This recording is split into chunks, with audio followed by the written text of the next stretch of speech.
주제표와 회복 캠페인 우리 같이 하겠습니다. 자, 시작. 주여 이제 회복하게 하소서. 예배를 회복하겠습니다. 기도를 회복하겠습니다. 사랑을 회복하겠습니다. 가정을 회복하겠습니다. 사명을 회복하겠습니다. 아멘.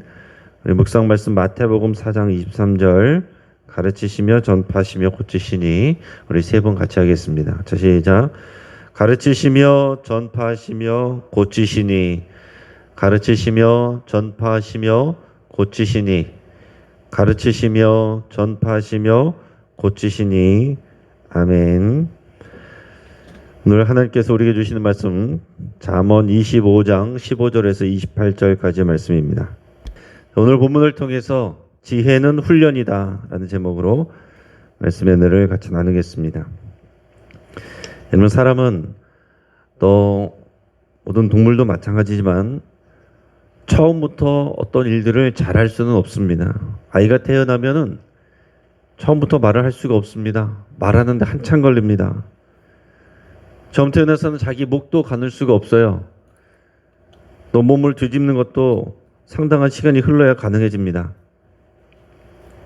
말하는 것도 훈련이고 자기 몸을 통제하는 것도 다 훈련이 돼야 됩니다. 심지어 배변도 훈련을 통해서 우리가 조절을 할 수가 있게 됩니다.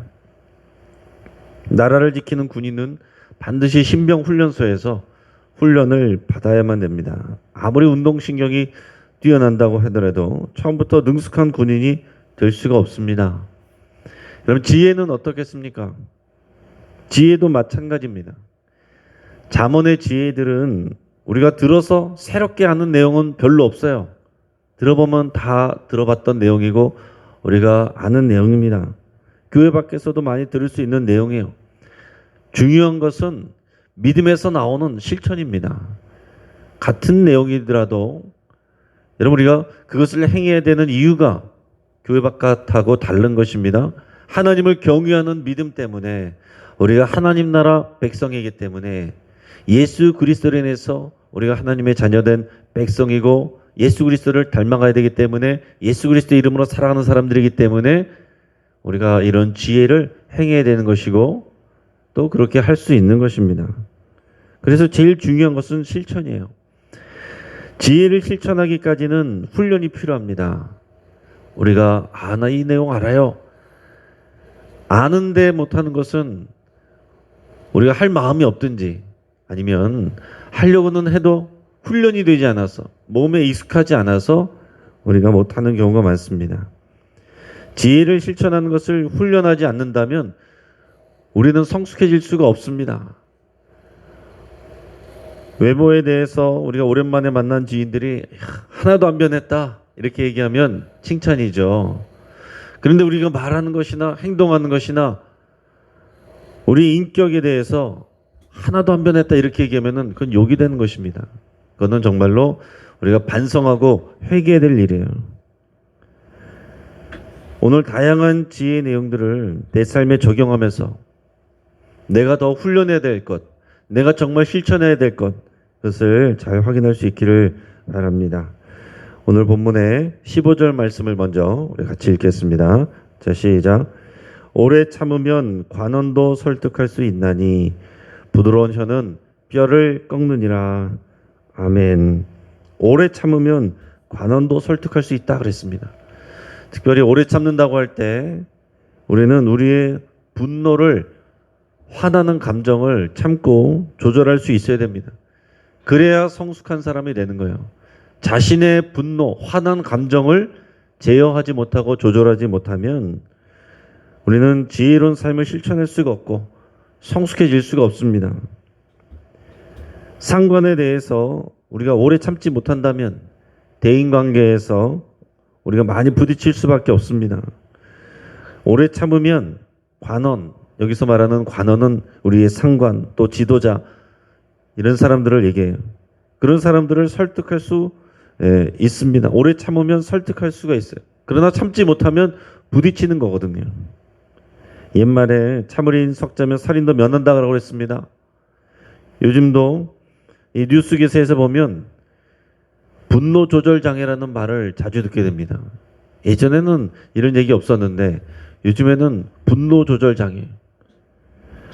뭐 그래서 요즘에는 묻지마 살인. 뭐 일면식도 없는데 그냥 엉뚱한 사람한테 화풀이를 하는 사람들도 있고, 너 도로에서 무리하게 끼는 차량이 클락션 한번 눌렀다고 보복 운전을 위험하게 하는 사람, 또 막 내려서 폭력을 휘두르는 사람, 그런 일들이 점점 많아지고 있습니다. 많은 사람들이 다들 무슨 폭탄 하나, 시한폭탄 하나 다 들고 다니는 그런 사람들처럼 화나 있는 상태로 다니는 사람들이 굉장히 많다는 거예요. 이 분노 감정은 자신의 의지와 상관없이 때때로 충동적으로 올라오기 때문에 통제가 쉽지가 않습니다. 누구나 화난 감정은 가질 수 있어요. 화난 감정이 생기는 것은 죄가 아닙니다. 하지만 그 분노의 감정을 내가 다스리지 못하고 그것을 표출시켜서 문제를 만들면 그것은 죄가 될 수 있는 것입니다. 또 허물이 될 수 있는 거예요. 우리가 분노의 감정을 어떻게 처리하느냐, 분노의 감정을 어떻게 제어하느냐, 이것이 우리의 인격으로 이어지게 되는 것입니다. 여러분, 가룟 유다가 성전 군인들과 함께 예수님을 잡으러 왔을 때 그 옆에 있던 베드로가 화가 나가지고 칼을 뽑아서 그 성전 경비병 중에 한 명인 말고라는 사람의 귀를 쳐서 떨어뜨렸습니다. 그랬더니 예수님께서 그 귀를 다시 집어서 그 말고라는 사람의 귀에다가 붙여주셨어요. 치유해 주셨습니다. 그러면서 베드로에게 말씀하셨습니다. 내 칼을 도로 칼집에 꽂으라. 칼을 가진 자는 다 칼로 망하느니라. 여러분, 칼을 가진 자, 칼을 사용하는 자는 칼로 망한다 그랬습니다. 그 칼을 왜 사용했습니까? 그 분노의 감정 때문에 사용했던 거예요. 여러분, 베드로에게 이 분노의 감정이 칼로 표현이 돼서 결국에는 다른 상대를 다치게 한 것입니다. 우리 안에 이 분노의 감정들을 제어하지 못하면 다른 사람들에게 칼이 돼서 다른 사람들을 상처 주게 됩니다. 또 중요한 일을 그르치게 만들 수 있어요. 그래서 베드로는 하나님의 쓰임을 받고 그 사명을 감당하기 위해서는 그 칼을 반드시 칼집에 넣어야 되는 것입니다. 칼은 유용하게 쓰일 수 있지만 칼집에 넣지 않으면 굉장히 위험하게 되는 것입니다. 우리의 감정은 소중한 것이지만 정말 칼집에 칼이 있을 때 안전한 것처럼 우리가 제어될 때, 신앙 안에서 제어될 때 그 감정은 소중하게 되는 것입니다. 그 분노의 감정이란 것도 우리가 그것을 정당하게 잘 제어해서 옳은 데 사용하면 에너지가 될 수 있어요. 그러나 그것을 엉뚱한데 표출하면 가족들이 다치고 또 우리 교회가 싸움이 일어나고 갈등이 일어나고 또 일터에서 상반들하고 또 동역자들하고 또 후배들하고 다 부딪히게 되는 것입니다. 자신의 분노의 감정을 참지 못하는 사람이 지혜로울 수가 없고 성숙할 수가 없는 거죠.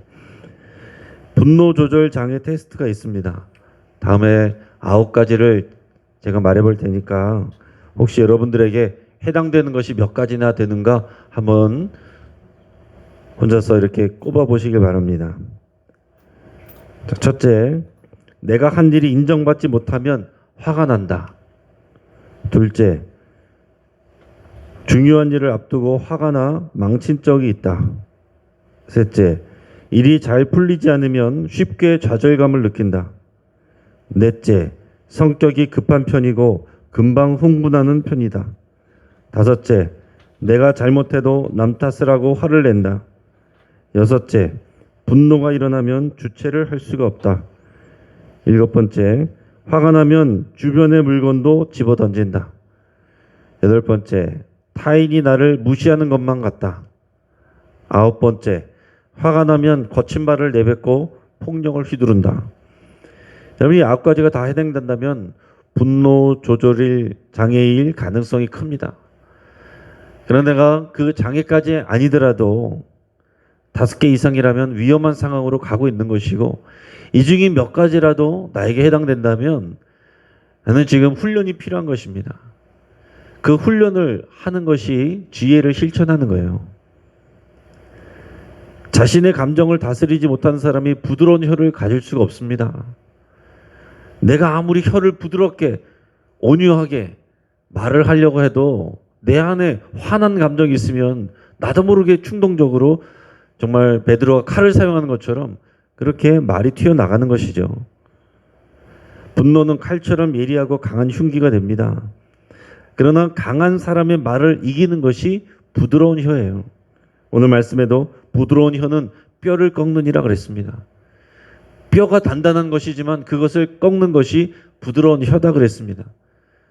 그러니까 어느 공동체든지 가정에서 다들 이 딱딱한 뼈 같은 말을 하는 사람들이 아니라 부드러운 혀를 가진 사람이 있어야 가정에 평화가 오고, 교회 안에서도 곳곳에 부드러운 혀를 가진 자기 감정을 조절할 수 있는 분들이 있어야 안정이 있고 평화가 옵니다. 일터도 마찬가지고요. 근데 오늘 새벽 기도하는 하나님의 말씀을 듣는, 주님을 따르는 저와 여러분들이 그런 사람들이 돼야 되는 거예요. 오히려 믿음 없는 사람들이 이런 신앙 있는 사람들의 이런 분노의 감정을 표출하는 것을 받아준다면 부끄러운 일입니다. 오늘 저와 여러분들이 기도하는 사람들이, 주의 말씀을 따르는 사람들이, 주의 지혜를 배우는 사람들이 부드러운 혀를 가져야 될 수 있어야 되겠습니다. 이 부드러운 혀라는 거 어떤 것이겠어요? 상대의 말을 잘 받아주는 것입니다. 부드럽게 받아주는 것이고 상대의 말을 인정해 주는 거예요. 받아치는 것이 아니고 그 사람이 어떤 것을 얘기했으면 그 사람이 하고자 하는 말을 받아주는 거예요. 그리고 그 사람의 감정도 받아주는 것입니다. 그것이 부드러운 혀예요. 말을 할 때 배드민턴 치듯이 말하는 사람이 있고 야구의 포수처럼 말을 하는 사람이 있습니다. 배드민턴처럼 말하는 사람은 어떤 사람이겠어요? 말이 날라오자마자 그냥 그대로 놔도 공격하는 사람이에요. 그래서 상대방이 받지 못하도록, 상대방이 죽도록 어떻게든 내가 이기려고 말을 하는 사람.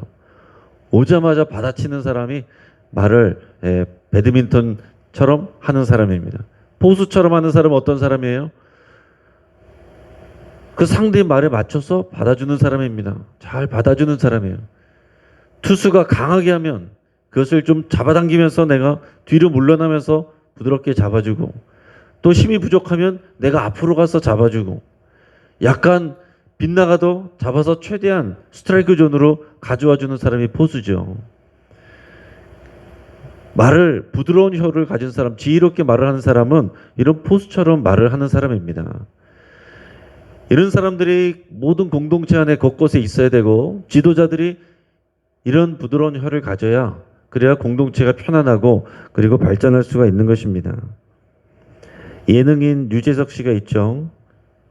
이 사람이 오랜 시간 동안 인기를 끌 수 있는 이유 중에 하나는 다른 사람의 말을 잘 받아준다는 것입니다. 그리고 다른 사람들의 입장을 잘 보살핀다는 거예요.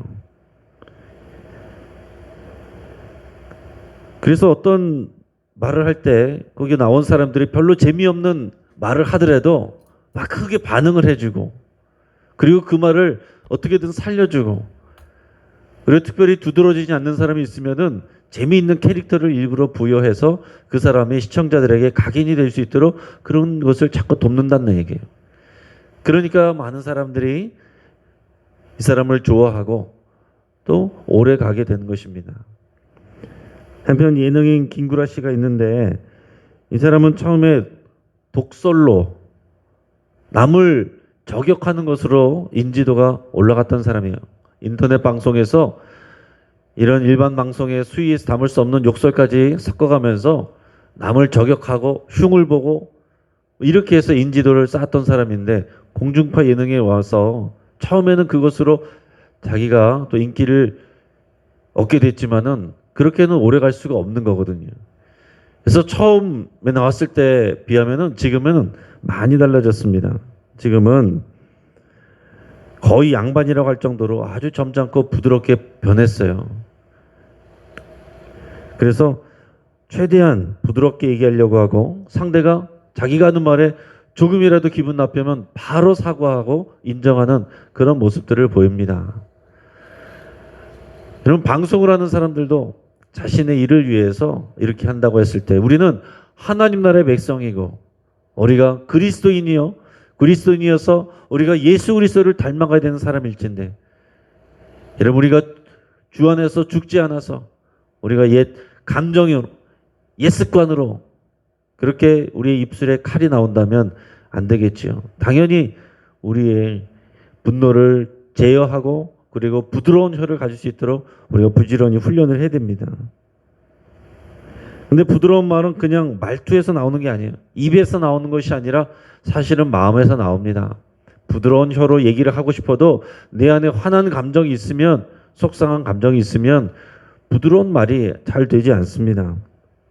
그래서 사실은 우리 마음을 제어하고 우리의 마음을 다스리는 것이 우리가 지혜이고, 우리 마음을 다스린다는 것은 또한 우리 생각에서 나오는 것이고, 우리 생각을 다스리는 것은 하나님의 말씀으로 다스릴 수가 있게 되는 것입니다. 20절 말씀을 같이 한번 읽겠습니다. 자, 시작. 마음이 상한 자에게 노래하는 것은 추운 날에 옷을 벗음 같고 소다 위에 식초를 부음 같으니라. 아멘. 자, 이런 사람은 공감을 못 해주는 사람이죠. 지금 마음이 상한 사람이 있는데 그 앞에서 노래를 부르는 거예요. 그러면 상대의 상황과 감정을 전혀 공감해주지 못하는 것입니다. 배려하지 못하는 것입니다. 그것은 추운 날에 옷을 벗음 같고 소다 위에 식초를 붓는 것처럼 상대방을 고통스럽게 만들고 상한 감정을 가중시키는 일이 되는 것입니다. 여러분, 구역 모임을 하고 여러분들끼리 교회 안에서도 모임을 하는데 누군가는 지금 힘들어서 고통하고 눈물을 흘리고 있어요. 누구는 아파서 힘들어하고 있는데 내 힘을 자랑하고 나는 뭐 타고난 체력과 건강이 있다고 자랑하고 있으면 그건 어리석은 일입니다. 공감해주지 못하는 거예요. 누가 자녀가 힘들어서 잘 안 되고 있는데 자기 자식 자랑하고 있으면, 안 가르쳐도 너무나도 뭐 잘하고 있다고 장학금도 받고 어디 좋은 데 갔고 이러고 있으면은 나눔이 안 됩니다. 그러면 보이지 않게 그 다음부터는 그 구역 모임이 힘이 없어지는 거예요. 자꾸 그 모임에 다른 핑계를 대고 안 나오게 되는 것이고 관계를 멀리하게 되고 그렇게 되는 거예요. 자, 그러니까 리더가 공감해주는 능력이 있어야 됩니다. 기쁠 때 같이 웃어주고 슬플 때 같이 울어주는 거, 이게 공감 능력이죠. 이 공감 능력이 있어야 부드러운 혀가 되는 것입니다. 더 나아가서 만약 그 상대가 나를 아프게 하고 힘들게 한 원수라고 할 때라도 우리가 그에게 선으로 대하는 것, 그것이 지혜라고 우리에게 가르치고 있습니다. 21절 22절 말씀을 같이 읽겠습니다. 자, 시작. 네 원수가 배고파하거든 음식을 먹이고 목말라하거든 물을 마시게 하라. 그리하는 것은 핀 숯을 그의 머리에 놓는 것과 일반이요 여호와께서 네게 갚아주시리라. 아멘. 자, 원수에게 복수를 하는 것보다 차라리 원수에게 선을 행하라라는 것입니다. 거꾸로 하라는 거예요. 배고파하는 원수에게 음식을 먹이고 원수가 목말라 할 때 물을 마시게 하라. 악을 악으로 갚지 말고 선으로 갚으라. 이것이 오히려 하나님을 경외하는 자에게 부어지는 지혜다라는 것입니다. 이게 가장 멋진 복수라는 거예요. 그것은 마치 핀숯을 그 원수의 머리에 올려놓는 것처럼 정말 통쾌한 복수는 그게 복수라는 거예요. 그러니까 일반적인 사람들이 생각하는 복수는 내가 어떤 피해를 겪었을 때 그것의 몇 배로 갚아주는 것을 통쾌한 복수라고 생각하지만, 그러나 하나님의 백성들의 지혜, 하나님의 백성들의 진정한 복수는 그것을 갚아주신 것은 하나님인 줄을 믿고 그를 선으로 대하는 거예요. 그럴 때에 세상에 있는 사람들이 살아계신 하나님을 우리의 모습을 통해서 보게 되는 것입니다. 세상에 있는 사람들하고 서로 싸우면 도대체 살아계신 하나님을 우리가 어떻게 증거할 수가 있겠습니까? 더 나아가서 우리가 지혜를 훈련하는 일의 시작은 결국에는 마음을 훈련하는 것입니다. 우리의 감정도 마음에서 나오는 것이고 생각도 결국 마음과 연결된 것인데, 우리가 마음을 훈련하지 못하면 모든 것이 다 무너지게 돼 있어요. 28절 말씀을 같이 읽겠습니다. 자, 시작. 자기의 마음을 제어하지 아니하는 자는 성읍이 무너지고 성벽이 없는 것과 같으니라. 아멘. 자기의 마음을 제어하지 못하는 사람은 전쟁터에서 마치 성읍이 없어지는 것과 같고 성벽이 무너지는 것과 같다 그랬습니다. 내 마음을 조절하지 못하고 제어하지 못하고 주체하지 못하면 그러면 다 망치는 것입니다. 우리 처음에서 15절에서 읽었던 것처럼 우리가 오래 참지 못하면 그렇게 된다는 거예요. 오래 참는다는 말을 다른 말로 오늘 28절과 연결하면 내 마음을 제어하는 것입니다. 여러분 화나는 감정 들을 때 그대로 그건 죄가 아니지만 그것을 그대로 방치하고 그것을 또 계속 곱씹어서 화난 감정을 자꾸 재생산하는 거 그래서 그것을 표출하는 거 그것은 우리의 잘못입니다. 누구나 화가 날 수 있습니다. 하나님께서 그것을 탓하진 않아요. 그러나 그 화난 감정이 계속 내 마음을 붙들고 있도록 내버려 두는 거 거기서부터가 잘못입니다. 더 나아가서 하나님의 말씀이 아니라 그 화난 감정 그 사람이 나한테 했던 일을 계속 곱씹는 거예요. 집에서 했던 일을 그 사람이 했던 말을 계속 곱씹고 또 생각하고 그럼 화난 감정이 또 올라오고 내가 키우는 거예요. 그게 내 마음을 내가 제어하지 않는 것입니다. 내 마음이 황폐화되도록 내버려 두는 거예요. 여러분 반드시 우리 마음은 하나님의 생각과 하나님의 평강으로 정리가 될 수 있도록 계속 여러분들이 우리가 하나님 앞에 내 마음을 드려야 됩니다. 새벽에 나와서 여러분들이 말씀을 듣고 기도할 때 내 소원을 아래서 그 소원이 이루어지는 것보다 더 중요한 것은 내 마음을 제어하는 것입니다. 내 마음을 하나님께 드리고 하나님의 평강이 내 마음과 생각을 붙들게 하시면 그러면 우리가 이기고 승리하는 것입니다. 상황은 하나님의 때에 하나님의 뜻에 따라서 이루어지게 됩니다. 그때를 기다릴 수 있도록 우리의 마음을 제어할 수 있는 훈련 이것이 우리에게 필요한 것이죠. 오늘 새벽마다 말씀을 듣고 우리가 주의 말씀을 우리가 묵상하고 우리가 그렇게 할 때마다 다짐할 때마다 우리가 회복 캠페인 주제 내가 회복하게 하소서 회복하겠습니다 할 때마다 여러분 이것을 다짐한 것이고 내 마음을 제어하는 것이고 내가 어떤 일들을 예전하고 똑같이 하려고 할 때마다 그것이 생각이 나야 돼요. 내가 나를 회복하게 해달라고 또 내 신앙이 회복하게 해달라고 내가 매일 그렇게 하는데 이렇게 하지 말아야지. 이런 생각이 올라와야 됩니다. 그래서 10번 화내던 것을 5번으로 줄이고 5번 화내던 것을 한두 번으로 줄이고 한두 번 화내던 것을 이제 안 하는 것으로 그렇게 조절하는 것이 이게 훈련이고 이것이 실천이고 그것이 진짜 지혜입니다. 그렇게 할 때에 성경 속에 적혀 있는 말씀이 나의 것이 되는 것입니다. 오늘 우리가 들어서 하는 이 말씀이 우리의 삶의 열매 되기를 주의 이름으로 축복합니다. 같이 한번 기도하겠습니다. 말씀을 붙잡고 함께 기도할 때에 내 안에 분노가 있다면 이런 것을 하나님께 토해낼 수 있길 바랍니다. 분노를 사람들에게 토해내면 그것은 죄가 되지만 하나님께 토해내면 기도가 됩니다. 하나님 앞에서는 누구를 미워하는 마음들 그대로 여러분 인정하시고 그냥 하나님 앞에 속상한 마음들 쏟아내시길 바랍니다. 하나님께서 다 들어주시고 공감해 주십니다. 하나님 앞에 나의 분노의 감정이 있다면 다 토해내시고 또 다른 사람의 마음을 공감할 수 있는 능력과 인내와 부드러운 혀를 달라고 여러분 그렇게 기도할 수 있길 바랍니다.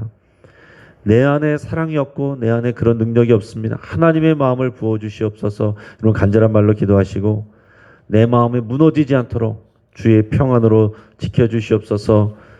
그렇게 여러분 간절하게 기도할 수 있길 바랍니다. 우리 가정을 위해서 기도할 때 우리 가족들 일 때문에 학업 때문에 관계 때문에 스트레스 받고 상처받은 부분들이 다 있습니다. 하나님이 치유해 주시기를 위해서 함께 기도하겠습니다.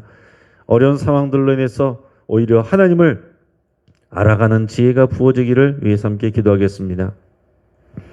오늘 금요기도회를 위해서 성령의 은혜가 부어지기를 위해서 같이 기도하겠습니다. 우리 환우들을 위해서 기도하겠습니다. 우리 구현인 권사님 사창암까지 다 맞으셨다고 합니다. 암덩어리는 없어졌다고 합니다. 남은 항암 치료도 받아야 되는데 감당할 수 있도록 위해서 같이 기도해 주시고 우리 황복희 원사님, 김명숙 집사님 또 항암 치료 받고 있는 그 일들을 감당할 수 있도록 위해서 같이 기도해 주시고, 방인숙 권사님 재활 치료 위해서 기도해 주시고, 김삼남 성도님 뇌출혈 후에 요양원에 있습니다. 박태희 집사님 대장 수술 후에 치료 중에 있습니다.